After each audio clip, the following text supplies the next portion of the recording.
Swastiastu, selamat malam Bapak dan teman-teman sekalian. Perkenalkan, nama saya Michael Anderson, NIM 2003-05, SCA 193. Di video kali ini saya akan menjelaskan tentang proyek yang saya buat, yaitu e-commerce pada sebuah PT State atau Alliance Lembar Timur Leste. Sorry, maaf sebelumnya. Baik, yang pertama, konsep yang saya buat pada PT Hasil ini adalah konsep penerapan e-commerce. Itu merupakan konsep bisnis jual beli barang dan jasa melalui jaringan elektronik, dan biasanya melibatkan transaksi data elektronik, sistem manajemen inventory otomatis, dan sistem pengumpulan data otomatis.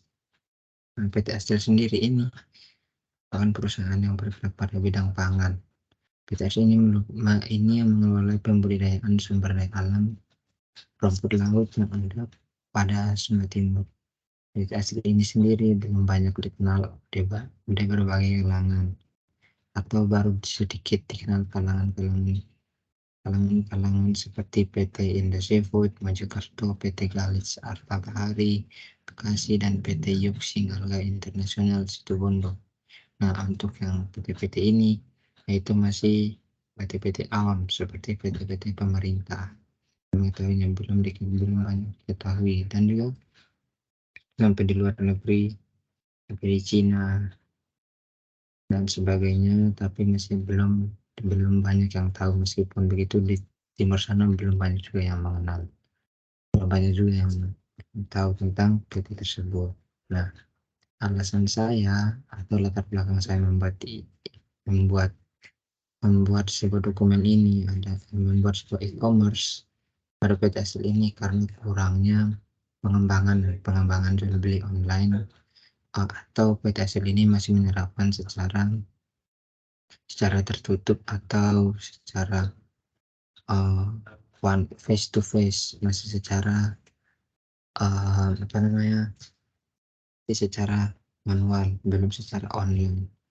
Nah, untuk itu saya di sini bantu mengembangkan sebuah produk yang diciptakan oleh PT Hasil tersebut agar masih bisa banyak masyarakat yang tahu, dan itu pun berupa website, penerapannya berupa website. Nah, jadi kita langsung lanjut saja pada analisa dan perancangan. Nah, analisa kebutuhan pengguna ini, yang pertama pembeli. Ini deskripsi kebutuhan pengguna aplikasi. Pembeli itu mendaftarkan akun, itu melakukan login, melakukan registrasi, terus melakukan login. Yang ketiga, memilih toko yang dituju. Keempat, melakukan pemesanan produk. 5, melakukan check out atau konfirmasi barang. 6, melakukan pembayaran. 7, memverifikasi penerimaan barang. Jika tidak sesuai, maka pembeli dapat refund atau dapat melakukan ulasan kembali. Terus 8, memberikan rating untuk ulasan perjalanan toko dan kualitas produk. Begitupun dari sistem, dia menyimpan data diri pembeli, data produk, terus data transaksi, data rating dan review produk, data status penerimaan barang, data pembayaran. Berikut ada admin, dia menginput data pembelian, memvalidasi data pembeli dan penjual, memvalidasi data transaksi, dan menginput data ulasan. Kedua, ada analisis kebutuhan perangkat lunak dan keras. Yang pertama, perangkat keras 1 unit PC dari hard disk 100 GB, RAM 2 GB, 1 GB, dan prosesor 2 core. Yang kedua, adanya jaringan internet. Yang berikutnya ada perangkat lunak. Perangkat lunak yang dibutuhkan adalah sistem operasi. Sistem operasi itu berbasis Windows, Linux, atau macOS. Yang kedua, ada aplikasi browser untuk membuat sarana untuk membuat sebuah toko online tadi, toko e-commerce tadi. Yang ketiga, ada aplikasi XMPP untuk membuka layanan HP admin. Yang keempat, ada aplikasi editor. Ini bisa sublime text, bisa bisa dan sebagainya. Berikut ada analisa kebutuhan sistem. Analisa kebutuhan sistem ada yang pertama, pembeli. Dia mendapatkan menu profil, menu panjang, menu pembayaran, menu ulasan, menu rating, review. Terus ada admin. Admin itu dia menu data pengguna, update status data pembeli, dan data penjual. Lalu ada menu pembayaran, menu pemesanan, menu ulasan.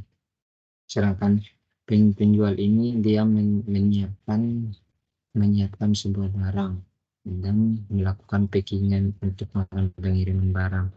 Nah, di sini belum jelas untuk melakukan penjual, jadi kita hanya masih membuat abu-abu saja. Berikut ada analisis PICIS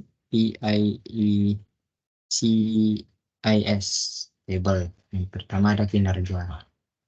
Sistem yang dilakukan berjalan, penilaian hasil penjualan masih dilakukan dengan menggunakan metode perhitungan yang sudah diatur. Pada pelatihan pelaksanaan penilaian, pada metode ini pelatihan hasil hanya mengisi berdasarkan pencapaian hasil pembelian yang dilakukan oleh karyawan dan belum terbagi menjadi 3 dimensi. Sedangkan sistem yang diusulkan itu sudah menggunakan metode penilaian autentik, di mana dalam penilaian autentik tersebut dinilai berdasarkan 3 dimensi, yaitu penjualan, pembelian, dan pengiriman kualitas, di mana pada masing-masing dimensi tersebut akan diisi oleh nilai melalui jenis prosedur kinerja tertulis, project, dan portofolio.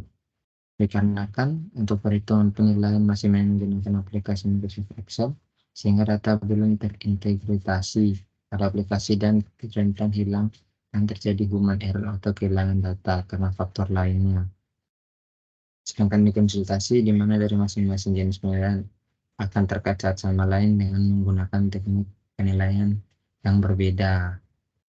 Penilaian sudah menggunakan aplikasi berbasis web sehingga data yang terisi sudah terintegrasi. Berikutnya ada informasi. Informasi dari penilaian pada sistem yang sedang berjalan masih belum terintegrasi dan disimpan pada perangkat keras masing-masing pengguna. Hingga juga kepala kita hasil selaku pemangku kebijakan ingin memantau hasil capaian penjualan, maka masing-masing karyawan harus mengumpulkan data tersebut terlebih dahulu pada suatu media penyimpanan bersama untuk pengolahan data penilaian capaian akademik secara keseluruhan agar dilakukan dengan cara penggabungan terlebih dahulu oleh administrator sehingga memakan waktu yang sampainya. Sedangkan sistem yang diusulkan data penjualan pembelian yang telah tersimpan dapat diolah menjadi informasi dan pengetahuan melalui aplikasi dan akan digunakan untuk pengambilan keputusan oleh admin. Sudah diolah sehingga pihak administrator tidak membutuhkan waktu panjang dan proses untuk menggabungkan data tersebut menjadi satu dan dilakukan perhitungan kembali. Ada kekurangan dari sistem yang dibuat ini adalah yang diusulkan ini adalah bergantung pada jaringan internet dan dukungan operasional perangkat keras yang memadai penampungan untuk datanya, sehingga jika jaringan internet dan perangkat keras tersebut sedang mengalami gangguan, maka data Anda tidak dapat diakses. Berikut ada ekonomi. Nilai ekonomi pada sistem yang sedang berjalan dinilai tidak membutuhkan biaya untuk jaringan internet dan biaya perawatan perangkat keras pendukungnya. Nah, yang ekonomis ini seperti contoh adalah alat seperti pulpen dan pena untuk mencatat semua data-data transaksi dan masih bersifat secara manual, yaitu mencatat dalam sebuah forum dan sebagainya dan dokumen lainnya. Sedangkan sistem yang diusulkan ini dia menggunakan aplikasi yang harus menggunakan jaringan internet untuk media pengiriman data dan biaya perawatan untuk perangkat kerasnya dan pendukung lainnya, sehingga akan menimbulkan beban biaya tambahan untuk dapat menggunakan aplikasi tersebut. Jadi di bagian ekonomi ini yang diusulkan ini dia lebih ke biaya, tapi sudah terjamin untuk penyimpanan data-datanya ini. Berikut ada kontrol. Kontrol data dan informasi dilakukan masih menggunakan cara konvensional sehingga membutuhkan waktu yang relatif lama untuk penggabungan data dan informasinya.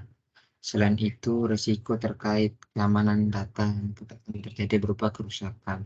Sini akan terjadi berupa kerusakan karena dia masih bersifat manual. berupa kerusakan atau kehilangan data tersebut baik dari faktor human error maupun faktor teknis lainnya. Sedangkan untuk sistem yang diusulkan di sini dia sudah terintegrasi sehingga pada pengambilan keputusan dapat segera memperoleh data dan informasi yang diinginkan terkait informasi penilaian pencapaian hasil penilaian tetapi faktor keamanan data pada server juga harus dipertimbangkan dan dibuatkan perencanaan oleh pihak manajemen perusahaan agar data tersebut tidak hilang atau rusak akibat faktor human error maupun faktor teknis lainnya. Berikut ada efisiensi. Pada saat proses pengerjaan masih penilaian hasil pencapaian penjualan masih membutuhkan waktu relatif lebih lama dikarenakan untuk proses pengolahan nilai secara real masih dilakukan dengan cara pengiriman secara manual. Sedangkan di sini melalui sistem yang diusulkan, maka pengguna dapat memperoleh informasi yang dibutuhkan dalam satu media aplikasi sehingga tidak membutuhkan waktu dan proses relatif lebih lama tersebut.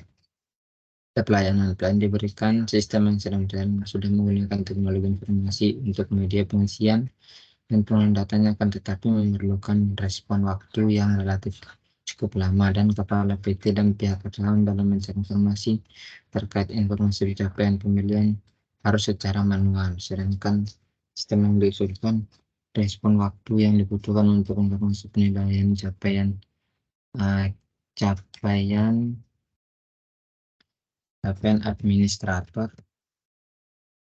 administrator di sini tersebut tidak membutuhkan waktu yang lama dan dapat diakses kapan saja dan di mana saja sehingga mempermudah pengguna aplikasi lainnya juga untuk dapat memperoleh informasi yang dibutuhkan.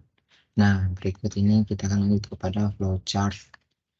Nah, di sini flowchart saya sedikit kurang jelas. Jadi flowchart DFD dan ERD dan juga mapping sedikit kurang jelas. Jadi di sini saya akan langsung lanjut ke pembahasan ke Chrome di mana saya sudah bikin yaitu Draw.io. Berikut ini hasil yang saya telah buat. Di sini saya akan menjelaskan tentang flowchart terlebih dahulu. Flowchart di sini terbagi menjadi 3 sistem yaitu pembeli, sistem, dan admin. Di mana pembeli itu dia melakukan login pada sebuah browser, terus dia melakukan searching dan dia masuk dalam sebuah situs website ini, website e-commerce saya, terus dia melakukan registrasi yang dimana dia membuat registrasi. Terus setelah dia melakukan registrasi dia mendapatkan login dan dia mendapatkan username dan password. Terus dia melakukan dia login pada sistem dan sistem mengecek data dari user tersebut dan dia memberikan kepada admin untuk jika benar maka admin akan menyimpan dan jika salah maka admin akan memintanya untuk mengulang mengisikan password username dan password yang benar. Nah, karena di sini jika dia mengalami kesalahan maka dia minta untuk mulai mengulang, yaitu memasukkan lagi username dan passwordnya. Terus jika benar dia akan memilih produk, dia akan masuk ke dalam sebuah menu yang ada dalam sistem. Terus dia memilih produk. Setelah dia memilih, dia pasti akan memesan.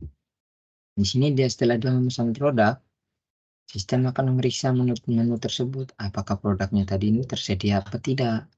Dan sedangkan admin mengecek pada sebuah sistem apakah tersedia dan tidak. Nah, jika tidak tersedia, maka dia akan kembali untuk memilih produk lain yang dimana dia akan memberikan sebuah use case bahwa produk Anda yang Anda pilih sudah sold out atau tidak tersedia. Nah, dia memilih lagi produk baru dan jika dia meriksa lagi dan produk baru tersedia, maka dia akan mengonfirmasi produknya dan sistem akan meminta dia untuk mengkonfirmasi apakah benar ini produk yang Anda inginkan dan berapa yang Anda butuhkan dan sebagainya. Nah, sedangkan dia sudah selesai dengan konfirmasi, dia akan membuat sebuah proses. Nah, dia akan melakukan pesanan. Sedangkan sistem ini mengelola pesanan tadi, dia memproses dan dia memberikan kepada data pesanan tadi kepada admin dan admin menginput data pesanan tersebut. Setelah dia mengkonfirmasi dan memproses pesanan sudah diterima, dia akan melakukan pembayaran.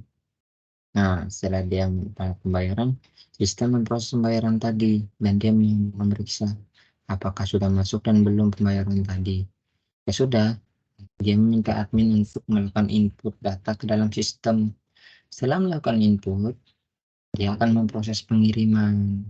Nah, dia proses pengiriman dulu dan sistem akan mengolah dari proses pengiriman tadi dan menginput data-data bahwa user ini atas nama ini dan produk-produk ini dan sebagainya yang telah dia pesan tadi. Dia akan menginputkan pada sistem dan sistem akan membuat sebuah proses data pengiriman tadi. Dan setelah dia memproses data pengiriman dan setelah itu sampai ke tangan sistem ke tangan pembeli dan dia akan menerima produk diterima, sistem dapat produk setelah dia produk diterima, pembeli dapat memberikan ulasan mengenai produk tadi, mengenai produk dan kualitas yang ada dalam sebuah sistem yang telah dibuat tadi, apakah bermanfaat dan tidak. Dan setelah itu setelah melakukan ulasan, sistem menampung. Habis menampung setiap ulasan tadi, dia memberikan data tersebut kepada admin. Admin mengelola data tersebut, memfilter dan menginput. Jika dia merasa bahwa ulasan tadi berupa buruk, dia akan memfilter, dan jika bagus, dia akan melakukan input ulasan tersebut. Setelah selesai melakukan ulasan, pembeli akan log out dan keluar dari sistem. Dia sudah merasa bahwa setiap yang dia usulkan keluh kesahnya dia sudah selesai. Jika dia merasa kurang sistem ini, dia akan merasa bahwa dia bisa melanjutkan atau dia bisa lanjut membeli atau tidak untuk kedepannya. Oke, saya akan menjelaskan tentang DFD. Nah, di sini DFD level 0. Di sini ada sistem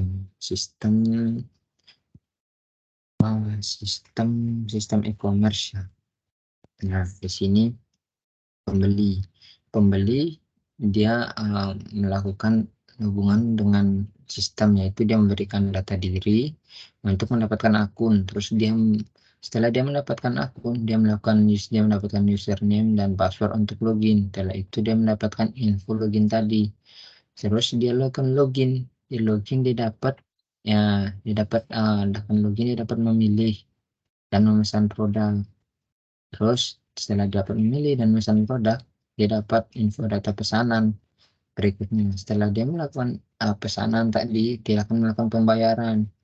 Nah, dia akan mendapatkan pembayaran dia akan mengirimkan data pembayaran. Sistem akan mengirimkan dia bahwa data tadi jika sudah valid, maka dia akan memberikan info data pembayaran tadi kepada pembeli bahwa dia sudah memberikan info data pembayaran. Berikutnya, setelah dia mendapat produk tadi yang dia sudah bayar tadi dari sebuah sistem, nah dia akan memberikan ulasan. Setelah dia memberikan ulasan, sistem akan memberikan sebuah peningkatan sistem jika apa yang diulasankan tadi bermanfaat atau menyinggung tentang sistem dan sebuah produk. Di sini merupakan peningkatan sistem atau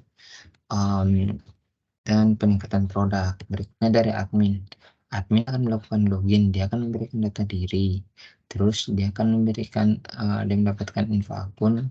Sorry, di sini Pak sempat tulis salah. Dia akan mendapatkan info akun, terus dia akan melakukan login lagi dan dia akan melakukan info login. Nah, setelah dia melakukan info login tadi, dia dapat mengelola data diri pembeli, pesanan, pembayaran, dan ulasan. Setelah mengolah tadi, dia mendapatkan info dari data diri. Di antara sistem memberikan info data diri pembeli, data pesanan, data pembayaran, dan ulasan. Dan dia mengelola tadi ini, info tadi yang diberikan ini dia mengelola lagi. Dan dia menginput ulasan tersebut, dan jika benar dan salah dia akan menginputnya lagi. Berikutnya DFD level 1. Nah, DFD level 1 tadi ini saya sudah jelaskan tadi sebelumnya. Di sini DFD 2.0 lah, 1.0, mana pembeli dan sistem e-commerce memberikan data diri, sedangkan sistem ini memberikan data diri tadi memberikannya kepada admin mengelola, dan dia menginputkan data diri pembeli tadi data pemesanan, data pembayaran, dan data pengiriman dan ulasan yang ada pada pembeli tadi. Dan sedangkan sistem memberikan pembeli itu akun, info menu, info pesanan, info pembayaran, info pengiriman, dan info ulasan. Itu saya akan jelaskan di sini. Yang dimana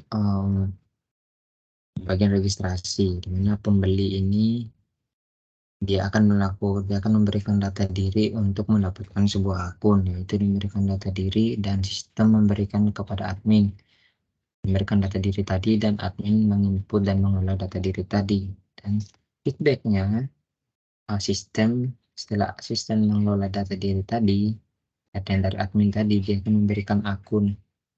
Nah, akun tadi ini dia akan melakukan login kepada sistem. Pertama, nah pembeli memasukkan, setelah dia mendapatkan akun pasti dia akan memasukkan username dan password. Nah, setelah dia memasukkan username dan password, sistem mengelola data tersebut, data user dan password tadi. Jika benar, dia akan mengecek dan dia akan mengirimkan kepada admin. Jika merasa masih salah, dia akan melakukan pembeli untuk meloginkan ulang. Terus dia mengecek, dia memberikan dari sistem ini memberikan data user tadi, apakah sudah benar atau salah, dan dia memberikan ke admin untuk mengecek data user dan password. Dan admin menginput data login tadi. Setelah dia menginput, sistem mengizinkan seorang pembeli untuk masuk pada laman produk dan dapat memilih produk. Nah, sistem di sini yang dimaksud adalah sistem mengirimkan data kepada admin berupa data user dan password. Dan admin mengelola data tadi untuk memberikan lagi kepada sistem agar menerima dan mengembalikan feedback kepada pembeli dan memberikan kesempatan untuk masuk dan memilih produk. Dalam memilih produk, dia akan memilih produk, dia akan memilih dan memesan produk. Nah, sistem akan mengecek tadi, dia akan menginput pesanan tadi kepada admin. Nah, ini dia akan memberikan data pesanan tadi kepada admin. Admin melakukan mengecek dan memberikan info pesanan produk tadi. Setelah itu, admin menginputkan dan memproses lagi dan memberikan kepada sistem. Nah, sedangkan setelah memproses pesanan tadi data pesanan sudah selesai, sistem akan memberikan feedback ke pembeli itu berupa info pesanan dan verifikasi produk.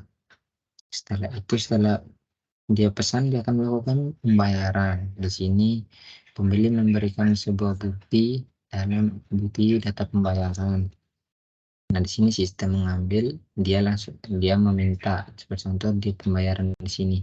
Nah, sistem ini meminta kepada pembeli untuk melakukan pembayaran bahwa produk yang pesan tadi membutuhkan biaya untuk pembayaran. Nah, sedangkan dari pembayaran ini, pembeli tadi melakukan pembayaran dan menerima, dia mengirimkan kode dan mengirimkan sebuah kwitansi atau seperti bukti pembayaran kepada sistem, dan sistem mengelola. Setelah itu sistem tadi ini dia mengirim data ke admin, yaitu berupa laporan data bukti pembayaran tadi.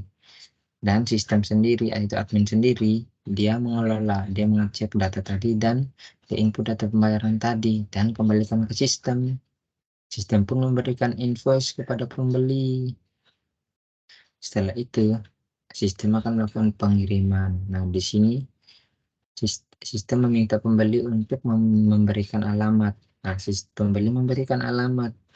Nah, sistem akan mengirimkan alamat tadi kepada pengiriman. Pengiriman itu berupa kurir atau semacamnya.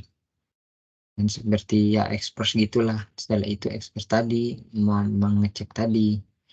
Setelah dia mengecek tadi, dia menerima. Dia sudah merasa benar bahwa dia akan mengirimkan data lagi kepada sistem tadi bahwa di sini alamat ini sudah sesuai. Setelah itu dia memberikan lagi pada admin dan admin mengecek dan memberikan alamat. Sedangkan admin setelah dia sudah mengecek dan melakukan semuanya, dia akan melakukan pengiriman barang tadi. Nah, setelah melakukan pengiriman setelah pengiriman barang sudah sampai di sini, karena ini barang sudah sampai pada tujuan dan pembeli sudah dapat menerima dan sudah mendapat menerima barang tadi saat sudah sampai tujuan dan memberikan ulasan ulasan pada produk yang diterima tadi, yang memberikan sebuah saran atau usulan atau baik buruknya sebuah produk dan layanan yang ada pada sistem ulasan pada sistem itu. Nah, setelah itu sistem ini menampung ulasan tadi,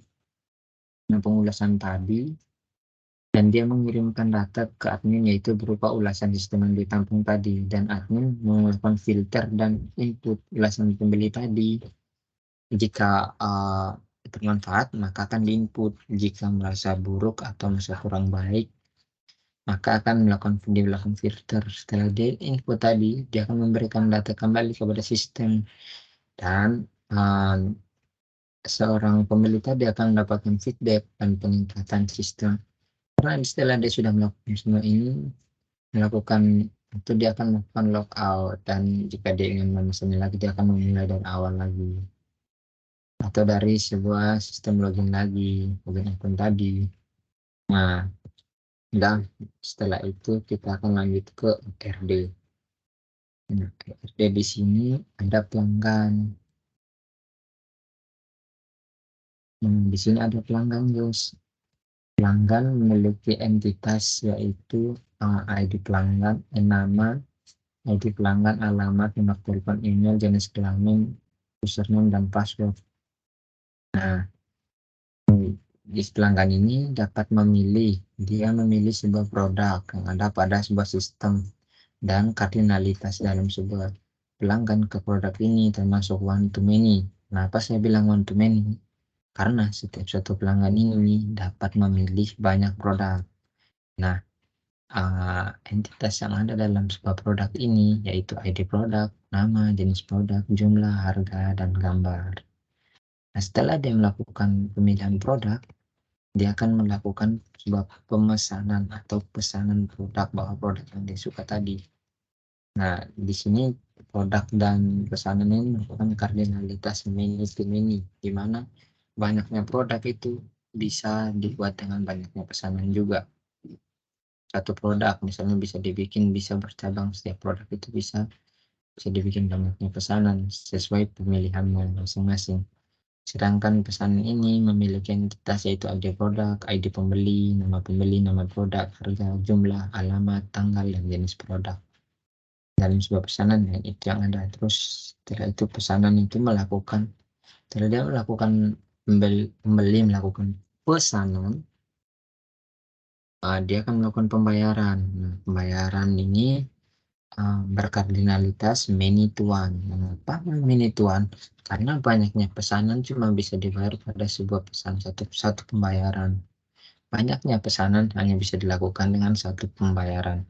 Nah, setelah meminta untuk pembayaran, sistem meminta untuk melakukan pembayaran dan pelanggan membayar pada sistem itu. Pelanggan melakukan pembayaran atau mengirimkan sebuah bukti lah dalam melakukan pembayaran sebuah sistem pembayaran sebuah produk. Nah, pelanggan dan pembayaran ini termasuk dalam kardinalitas one to many, di mana setiap pelanggan bisa membayar lebih dari satu pembayaran. Nah, dia bisa melakukan banyaknya pesanan tadi kan. Yang berikut yang ada dalam pembayaran ini yaitu pesanan, nama pembeli, alamat, tanggal, jenis produk, harga, dan jumlah produk. Setelah melakukan pembayaran, sistem akan melakukan pengiriman. Pengiriman di sini kardinalitas pembayaran ke pengiriman ini memiliki kardinalitas one to one, di mana setiap satu pembayaran akan dilakukan satu pengiriman. Setelah melakukan itu, pengiriman ini memiliki entitas ID pembeli, ID produk, nama produk, jenis, alamat, harga, dan tanggal produk. Yang sebuah pengiriman itu terdapat demikian. Berikutnya setelah melakukan pengiriman, setelah melakukan pengiriman tadi, seorang pembeli dia memberikan sebuah ulasan pada sebuah sistem atau pada sebuah produk tadi yang diterima. Nah, kardinalitas mereka ini dari pengiriman ke ulasan ini merupakan one-to-many, di mana satu pengiriman tadi atau sebuah barang yang diterima tadi, dia bisa melakukan banyak ulasan kepada sistem, maupun ulasan yang bersifat buruk maupun bersifat peningkatan sarana dan kelebihan dan kekurangan sistem itu bisa aja dia memiliki banyak kesempatan untuk melakukan seperti contohnya dia melakukan komen gitu. Berikut yang ada dalam pada ulasan itu ada ID pembeli. Jadi pembeli itu yang namanya dia siapa, dia membeli itu pasti dalam, jika kita melakukan komen harus ada yang namanya pembeli, siapa yang melakukan komen tadi, terus tercatat tanggal berapa dia melakukan komen, terus produk apa yang dia komen, terus ada jenis produk apa yang dia ambil, dan ulasan komentar apa yang dia buat. Demikian untuk program RD. Berikutnya saya akan lanjut untuk mapping. Nah, untuk mapping sendiri ada di sini saya merubahnya tadi dari RD menjadi sebuah tabel. Mapping sendiri itu adalah merubah dari sebuah RD menjadi sebuah tabel. Nah, di sini saya akan lihat tentang user. User itu memiliki entitasnya banyak, yaitu ID pembeli, nama pembeli, username, password, email, nomor telepon, jenis kelamin, dan alamat. Sedangkan produk memiliki ID produk, nama, jenis, jumlah, harga, dan gambar. Berikutnya ada pesanan. Pesanan tersebut adanya ID pembeli dan produk, nama produk, jenis produk, jumlah, harga, alamat, tanggal. Dan pembayaran sendiri ada nama, ID pembeli, dan produk, ID pesanan, alamat, tanggal, harga, jumlah, dan jenis produk. Setelah itu di pengiriman ada yang namanya nama produk, ID pembeli dan produk, jenis produk, harga, jumlah, alamat, tanggal. Setelah melakukan pengiriman ada yang disebut dengan ulasan, yaitu ID pembeli, produk, jenis produk, ulasan, dan tanggal. Baik, di sini saya akan menjelaskan tentang primary key yang ada pada mapping ini, yang dimana mapping ini adalah primary key-nya adalah ID pembeli, yang dimana dia bersifat unik karena setiap ID memiliki setiap user memiliki ID pembeli, ID-nya masing-masing atau ID yang berbeda. Itu yang membuat mereka melakukan unik, dan setelah dia mendapatkan ID pembeli ini, dia akan melakukan pemesanan produk. Tadi kan saya dengan pemesanan produk. Nah, dia melakukan pemesanan produk, di produk sendiri ada ID produk. Nah, di sini ada merupakan foreign key atau sebuah kunci. Kunci berikutnya dalam produk tadi dari ID pembeli tadi. Terus yang primary key dan foreign key. Terus dia akan berkembang lagi ke ID pembelian dan pesanan pembelian dan produk. Setelah itu pesanan tadi dia akan melakukan dia akan pembayaran lagi. Di pembayaran lagi dibutuhkan korelasi antara primary key dan foreign key ini, yaitu ID pembeli dan produk, untuk mengetahui dan untuk perlukan verifikasi bahwa pembayaran siapa yang pesan dan produk apa yang dia pesan. Dan itu pun dibutuhkan namanya ID pembeli dan ID produk. Berikut itu adalah narasi. Setelah itu dia akan melakukan narasi ke pengiriman. Nah, pengiriman ini dia akan pengiriman itu primary key dan foreign key tadi. Dibutuhkan lagi primary key melakukan relasi ke pengiriman, karena di sini masih dibutuhkan primary key dan foreign key di ID pembeli dan produk tadi, yaitu pengiriman. Diperlukannya ID dan produk tadi. Setelah itu ada ulasan. Ulasan ini dibutuhkannya sebuah primary key. Sorry, di sini salah ketik. Nah, dibutuhkannya primary key itu berupa ID pembeli tadi. Baik, sekian dari penjelasan saya. Baik, sekian dari penjelasan saya. Maaf sebelumnya jika ada kata atau kalimat yang saya mengulang-ulang ataupun bahasa yang sedikit kasar, jika tidak berkenan mohon dimaafkan jika ada salah. Maaf juga sebelumnya jika saya melakukan masih banyak kurangnya karena masih dalam sistem belajar. Sekian dari pembelajaran saya, sekian dari pembahasan saya, dan paham banyak. Terima kasih.